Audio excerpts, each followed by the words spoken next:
Hello, good morning everyone. Today we are going to start third part of class 9 science. Why do we fall ill? Here we will see about peptic ulcers and the Nobel Prize. So what are peptic ulcers? So peptic ulcers are painful bleeding areas within the stomach and the duodenum, and they were considered for many years to be caused due to stress and lifestyle reasons. Everybody thought that a stressful life led to a lot of acid secretion in the stomach and eventually caused peptic ulcers. But two Australians made a discovery that this peptic ulcer was caused because of a bacterium Helicobacter pylori, and Robin Warren, a pathologist from Perth, Australia, observed that these small curved bacteria in the lower part of the stomach in many patients. He also noticed the signs of inflammations were always present around these bacteria. Barry Marshall, who was born in 1951, a young clinical fellow, he was interested in Waring's finding and succeeded in cultivating the bacteria from these sources. In treatment studies, Marshall and Warren showed that the patients could be cured of peptic ulcer only when the bacteria were killed off from the stomach. So they found out this method of curing peptic ulcer by saying that these bacteria should be killed off in the stomach. And we can say thanks to these Marshall and Warren for finding out such a discovery that now no more this peptic ulcer is considered as a non-curable disease. It is no longer a chronic disease, but it can be cured by a short period treatment with the help of antibiotics.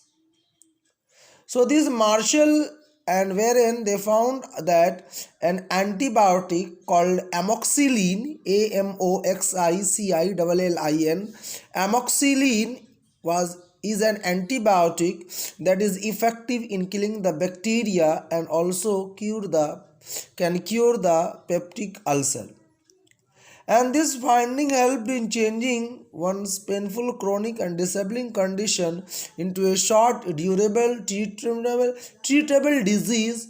And for this work done by Marshall and Warren, they were awarded the Nobel Prize for Physiology and Medicine in 2005. We had seen in the last video part 2, the difference between infectious diseases and non-infectious diseases. Now we will see about the infectious agents. So the classification of this living world is based on the common characteristics between different organisms. Organisms that can cause diseases are found in large wide range of such categories of classification. Some of them are viruses, bacteria, fungi, single celled organisms or animals, and protozoa. We can see in the diagram here given to us in the next page. Here let us see, here it has been given to us the picture of SARS virus. Next we have, this one is the diagram of Leishmania. This is picture of Staphylococcus aureus, and here it is the picture of Trypanosoma. This is a picture of an adult roundworm.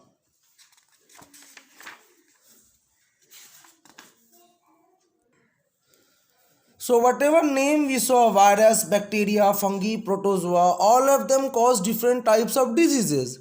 For example, common cold, influenza, dengue fever, AIDS, all these are caused by viruses.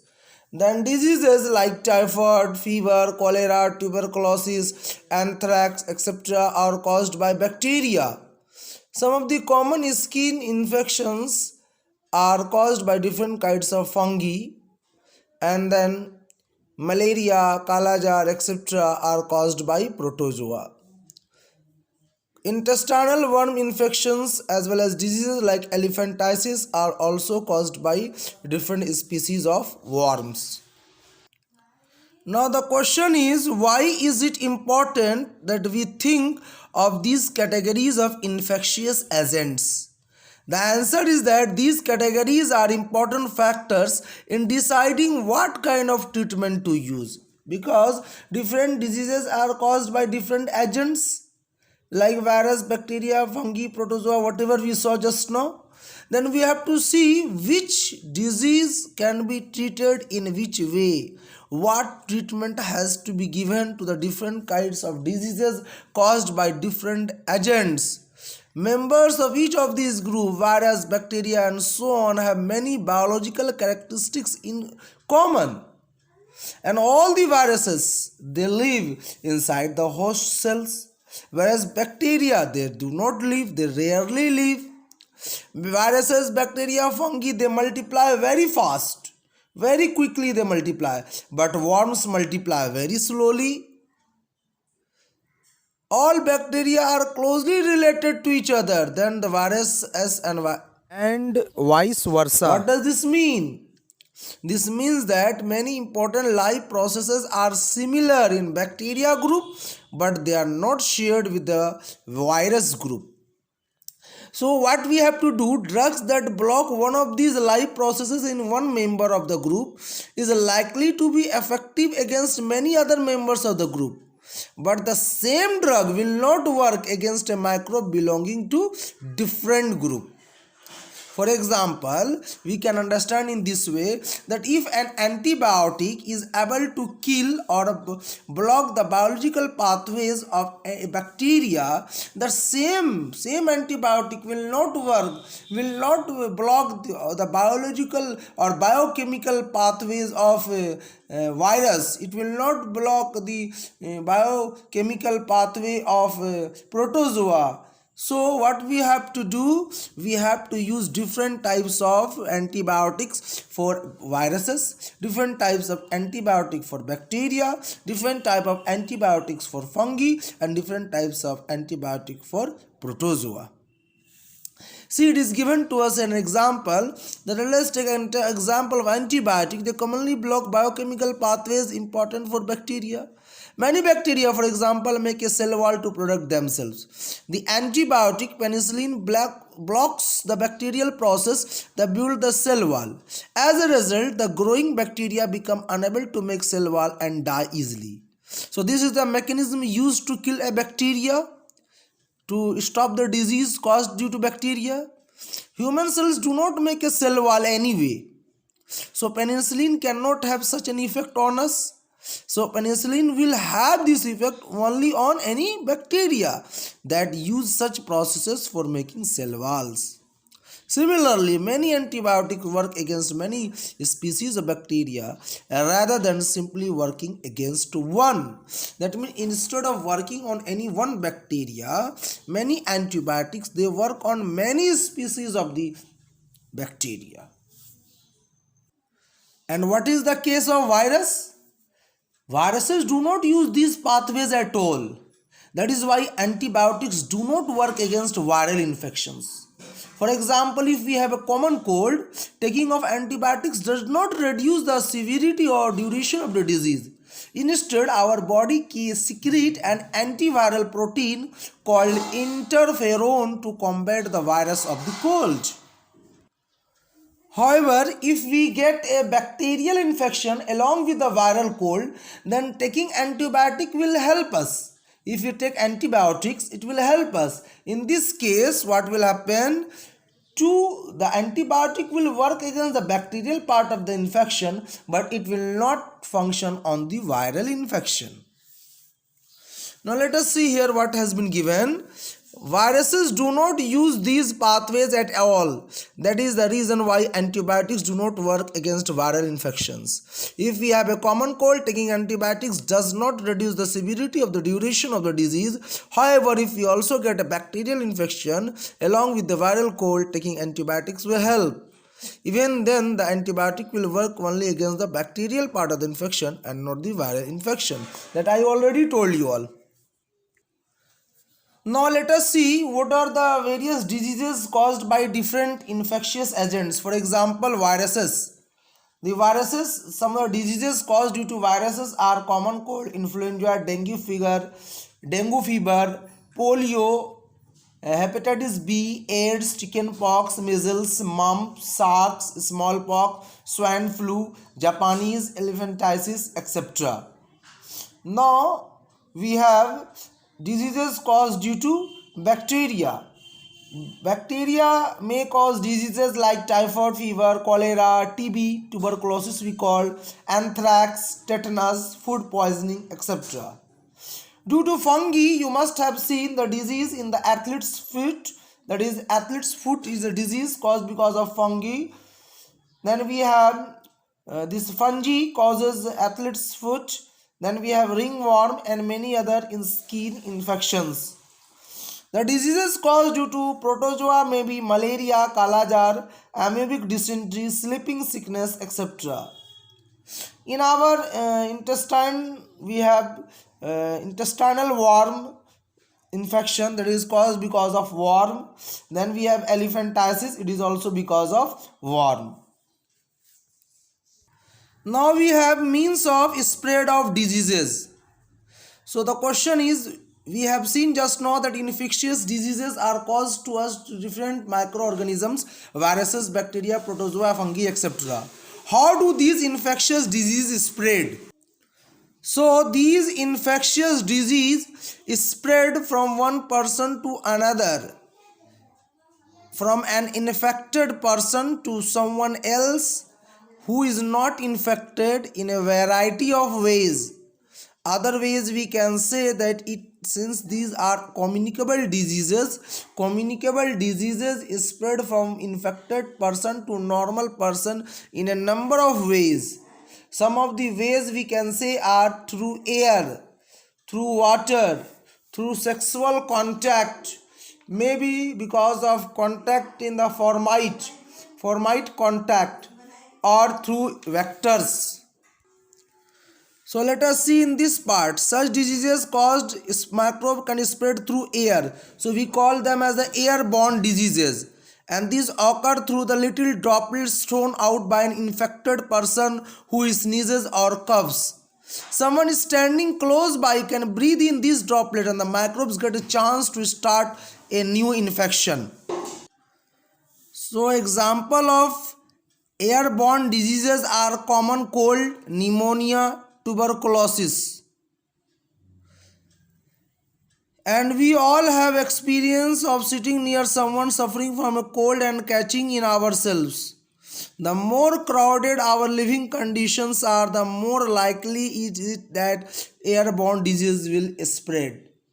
So we have to take care. Someone who is sneezing, who is having common cold or tuberculosis, that person, when he or she is sneezing, she has to be careful enough to use a hanky while sneezing. And we also, who all are normal person who don't suffer from this disease, when we see someone in our vicinity that he or she is suffering from common cold or is sneezing or coughing, then we also should try to move little apart. Don't sit much close together. Or if we see someone sneezing, we should turn ourselves to the other side, and that person who is suffering should surely cover the nose and the mouth with the hanky. Diseases can also spread through water. Such diseases we call them as waterborne diseases. This occurs if the excreta from someone suffering from an infectious gut disease such as cholera get mixed with the drinking water used by the people living nearby. The cholera causing microbe will enter the healthy person through the water they will drink and cause disease in them. Such diseases are much more likely to spread in the absence of safe supplies of drinking water. So what we have to do here, we have to be careful when we are drinking water. We must try to drink water from a clean source. We must boil the water before drinking. We should drink water which has been filtered. That means RO water or filtered water or boiled water. We must try to drink clean water so that we will not suffer from waterborne diseases.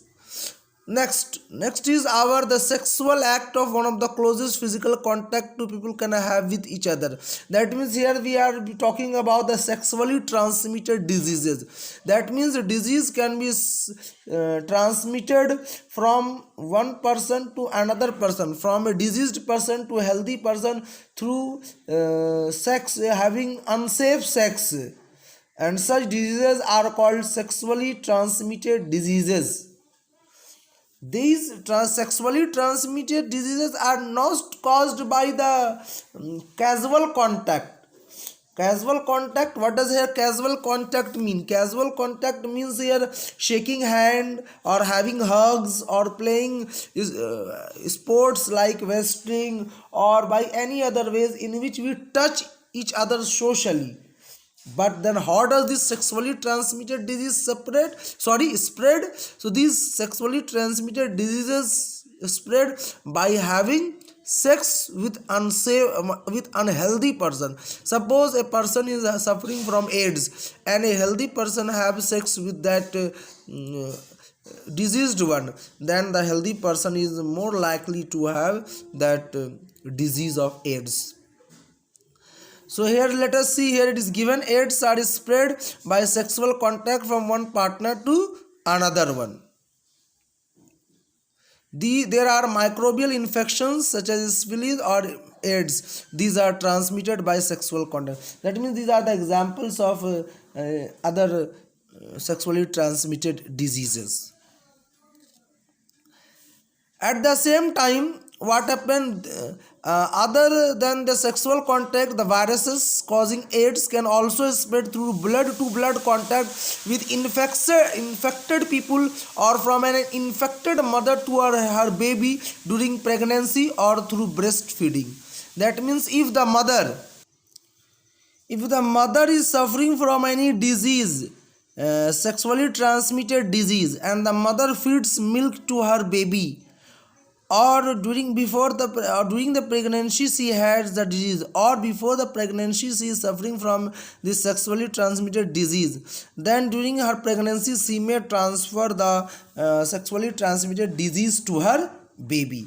Or if she is in need of blood, or if any person, healthy person, is in need of blood, and if the blood has not been examined and the blood has got these viruses or the pathogen that is responsible for the AIDS or spills or any other sexually transmitted disease, and that infected blood is being given to a healthy person, then that person will also start suffering from that sexually transmitted disease. Next we have got, we live in an environment that is full of many other creatures apart from us. It is inevitable that many diseases will be transmitted by other animals, that we can call them as the vectors. So diseases caused due to spread of animals may be categorized as vectors. Diseases caused due to vectors. So what are the vectors that live in and around us, around in our surrounding, in our environment? Mosquitoes are there, flies are there, house fly, sand fly, louse, rat, etc. So many animals live with us, around us, and carry many diseases. These animals can transfer infecting agents from a sick person to another healthy person. Thus these animals are the intermediate, or you can say as these are the such animals which are intermediate cause. Vectors are carriers of disease. For example, this mosquito can cause disease to us like malaria, And then housefly may cause disease to us like typhoid, diarrhea, dysentery, cholera, TB, that is called tuberculosis. Sandfly may cause to us kala jar, then oriental sore, and then rat flea may cause plague to us, and many more other organisms can cause various diseases to us. Malaria can be a fatal disease for human beings. Approximately 300 million people around the world get infected with malaria every year. More than 2 million people die every year due to malaria disease. And malaria is caused by the protozoan parasite called the plasmodium. So how it happens? So when a person is suffering from malaria and mosquito sits to suck blood from that person's body, then along with the blood it also takes in the plasmodium. Usually the female mosquito, that we call the female Anopheles mosquito, feeds on human blood, and when it feeds on human blood, along with the blood it takes the plasmodium, and then when it sits on the body of another healthy person, then into that healthy person's body the blood may be transmitted, or along with the blood, or along by sitting only, by injecting only, by putting the its antenna or its biting stick only, what will happen? This malaria causing protozoa plasmodium may be transferred into the healthy person's body. And the male mosquito does not cause malaria, because the male mosquito feeds upon plant juice. There is another type of disease that we call formite borne disease, that is not given here in our NCERT book, but in short I will tell you. Articles come in contact with the patients, such as the sources of infection, doors, handle, taps, garments, currency, utensils, crockery, etc., may also contain those disease causing germs if it has been used by an unhealthy person, diseased person, and may spread to the healthy person. That's why we are always advised to never to wear the dresses that has been used by the diseased person, never to use the garments or other clothes that has been worn by the unhealthy person or diseased person without washing them properly. When an healthy person, when a diseased person touches the doors handle or the taps or the currency, etc., then what happens? That time also the chance of spread of disease is more. That's why especially in the case of infectious diseases, and that's why we are told to take care. Next we have organ specific and tissue specific manifestations. So what we will see in this part, we will see here that our body is quite large in comparison to any type of microbes. So there are many possible areas, organs or tissues within our body where the microbes may reside, may live. So where do they go then? Where do they go then? Do all microbes go to the same tissue or organ, or do they go to different ones? So we have the answer. Different species of microscope seem to have evolved to home in on different parts of the body. In part, this selection is connected to the point of entry. If they enter from the air via the nose, then they are likely to go to the lungs and they will cause disease to us in the lung, that we can say tuberculosis. If they enter through the mouth, they can stay in the gut lining, like the typhoid is caused by the bacteria. Or they can go to the liver, like the virus that caused the jaundice to us. But this is not always the case. This pattern is not followed by all microbes. For example, the infection of HIV takes place via the sexual organs, but it tends to spread to the lymph node all over the body. In the same way, malaria causing protozoa enters through a mosquito bite, but it first goes to the liver cells and then to the red blood cells, RBCs. Similarly, the virus causing Japanese encephalitis or brain fever enter through a mosquito bite, but it goes to the brain.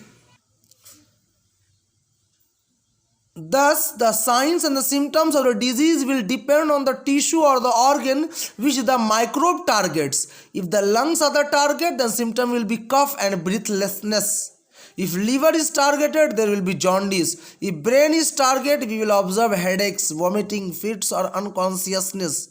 We can imagine that the symptoms and the signs of an infection will be if we know what the target tissue or organ is and the functions that are carried out by this tissue or the organ. So there are difference between signs and symptoms. Symptoms indicate the presence of disease, and sign they provide information about the presence of particular disease. Symptoms, they are the collection or you can say collective indication of a number of diseases in a particular part of the organ. But signs, they are distinct for these different diseases. They are different for different diseases. So we will see the next part of the chapter in another video. Wish you all the best. Study nicely. Thank you.